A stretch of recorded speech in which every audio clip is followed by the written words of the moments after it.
2026 का बजट आज विधानसभा में प्रस्तुत हुआ। मध्य प्रदेश के हमारे यशस्वी मुख्यमंत्री डॉक्टर मोहन यादव जी के नेतृत्व में जो सरकार हमारी चल रही है, उसी का आज यहां पर बजट प्रस्तुत हुआ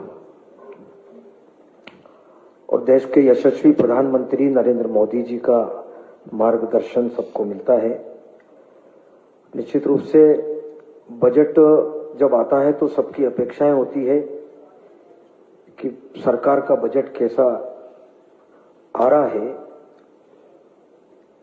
इसलिए हमने यह प्रयोग किया था कि पिछले बजट में भी किया था कि सभी आम जनता से हमने सुझाव आमंत्रित किए थे और काफी बड़ी संख्या में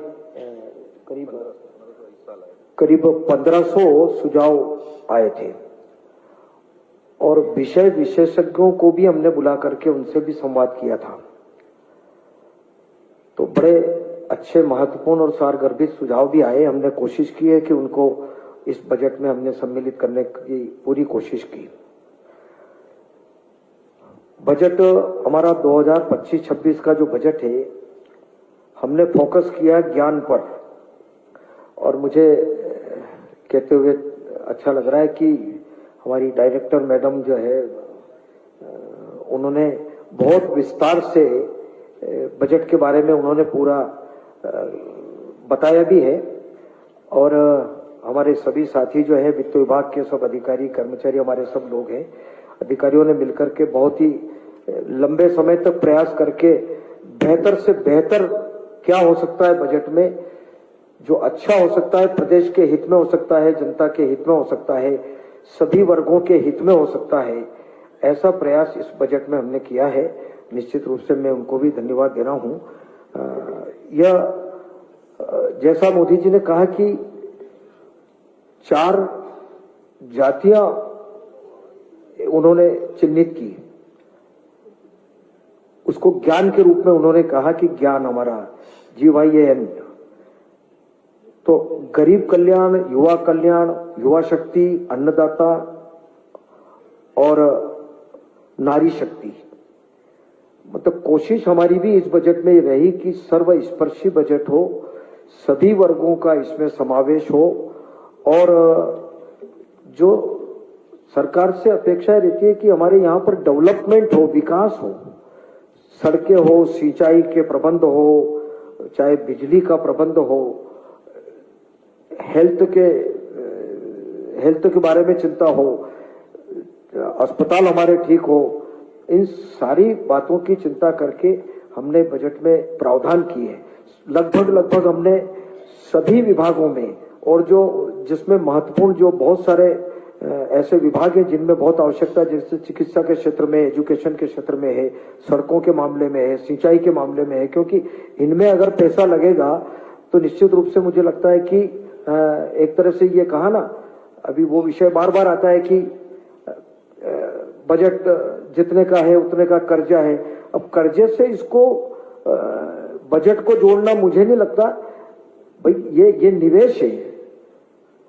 कर्जा लेकर के पूंजीगत कार्यों में खर्च करना, उससे रेवेन्यू भी हमारा ऐसे काम में लग रहा है कि जहां पर हमारे रोजगार भी उपलब्ध हो रहे हैं, नौजवानों को रोजगार भी मिल रहा है। और हमने पूरी कोशिश की कि उद्योगों के बारे में, अब जैसे ग्लोबल इन्वेस्टर्स समिट हुई, अब इतना बड़ा निवेश अगर सब तरफ से आएगा, माननीय मुख्यमंत्री जी ने उसके लिए लगातार कोशिश करके सारे समिट में आए, अब हमारे यहाँ निवेश होगा तो मुझे लगता है कि रोजगार जनरेट होगा, रोजगार मिलेंगे, हमारे नौजवानों को रोजगार मिलेंगे। तो इसी बात को लेकर के अभी जो हमारा बजट प्रस्तुत हुआ है, मुझे खुशी है कि सभी बातों का हमने इसमें पूरी तरह से चिंता की। हमारा अब जैसे 4,21,032 करोड़ का हमारा विनियोग है और राजस्व व्यय उसमें है 2,90,261 करोड़। पूंजीगत का हमने पिछली बार जो पूंजीगत था वो अभी जो पूंजीगत रखा हमने 85,076 करोड़। और सबसे बड़ी बात हमारी जो रही है कि जीरो बजटिंग पर किया हमने, पूरी चिंता की हमारे सभी ने मिलकर के कि पिछली बार जो बजट में हमने विभागों को दिया था वो कितना खर्च हुआ कितना नहीं हुआ, पूरी तरह से उसकी बहुत 3-4 माह से लगातार इन बात की चिंता की कि भाई खर्च हुआ, खर्च नहीं हो पाया, क्यों नहीं हो पाया, क्या हुआ, ये सारी चिंता करके हमने पहली बार ऐसा बजट जो है जीरो बजटिंग के उस पर हमने बनाया। तो निश्चित रूप से मुझे लगता है कि बजट जनता के लिए, जनता का बजट और पारदर्शिता होना चाहिए। अब बजट में क्या आया, मैंने यही कहा था मैडम को भी, मैंने कहा ये सारी बातें क्लियर आना चाहिए। हमेशा सवाल ये आता है कि भाई कर्जा लिया है तो भाई कर्जा नियम प्रक्रिया में लेते हैं, एफआरबीएम का नियम है, भारत सरकार की परमिशन होती है, जीएसडीपी का 3% लेना होता है, और भी हमारे कई, जैसे मोदी जी केंद्र सरकार का बजट हुआ उसमें जो पहले योजना चली आ रही थी कि 1.5 लाख करोड़ का उन्होंने सभी राज्यों के लिए उन्होंने लोन लेने की जो व्यवस्था की थी, उसमें 50 वर्षों तक का बिना ब्याज के ऋण का, तो उसमें भी हमको हिस्सा मिलता है। और अगर लिया है तो हम समय पर ब्याज चुका रहे हैं, समय पर कर्जा चुका रहे हैं, और ये सारी जो प्रक्रिया है नियम प्रक्रिया के अंतर्गत हो रहा है। हम कभी बाहर नहीं गए, उस सीमा के बाहर कभी नहीं गए। इसलिए अब हमारे विपक्ष के साथी भी बार बार उसी चीज को करते रहते हैं, कोई माथे पे गठरी लेकर के करते हैं कि ये कर्जा है। अरे भाई अगर 3 की बात करें बार बार, हमको भी, मुझे भी ठीक नहीं लगता कि हम बार बार उसको उस कार्यकाल को याद करें कि वो 10 साल का कार्यकाल, उसके पहले का कार्यकाल। अब उनके उस समय का अगर बजट का आकार देखें तो कितना आकार था, सरकार वो भी थी, खजाना वो भी था, मुख्यमंत्री वो भी थे, लेकिन कहीं डेवलपमेंट नहीं दिखा। आज हम हमारे मुंह से कहें उसके बजाय जनता बोलती है कि भाई मध्य प्रदेश में सड़कों का जाल बिछा है, चाहे 4 लेन हो, 8 लेन हो। अब ये सारी सड़कें गांव-गांव तक, नीचे स्तर तक कनेक्टिविटी हमारी पूरी गई है।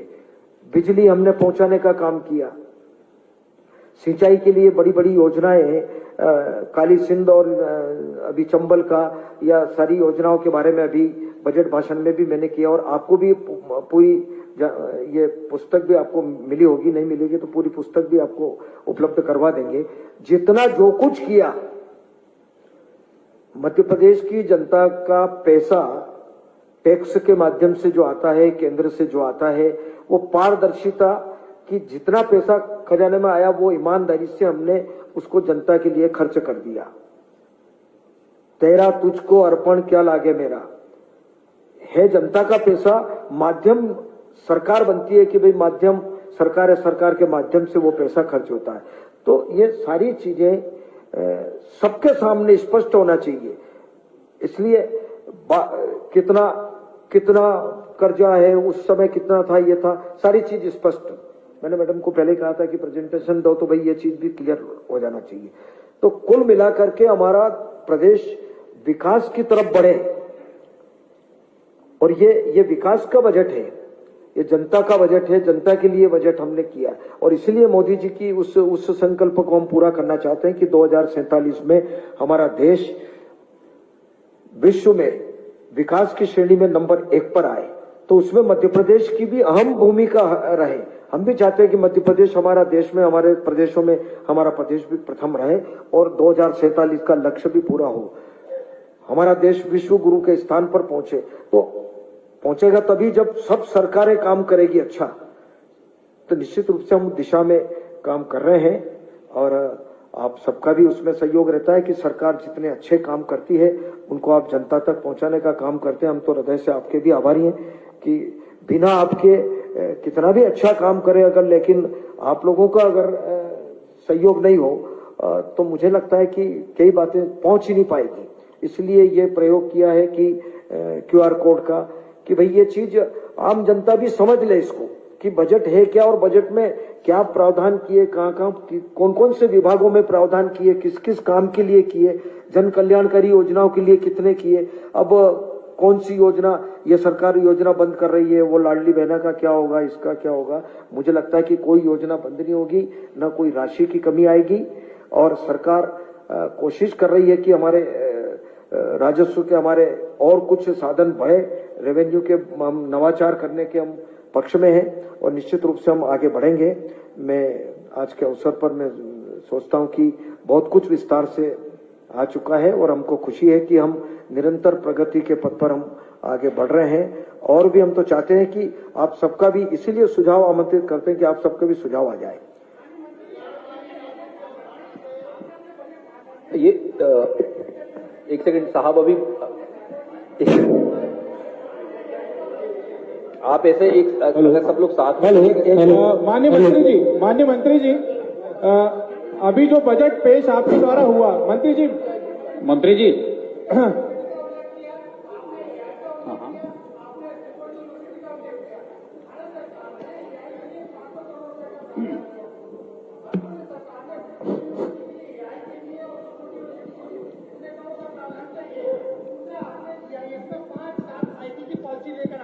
तो आईटी में इन्वेस्टमेंट आएगा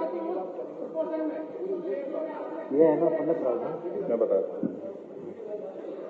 तो ये जो प्रश्न हो रहे हैं इसका उत्तर प्रश्न के बाद दे दें या सारे प्रश्नों का एक होता है? हाँ, इसका उत्तर आ जाए मंत्री जी।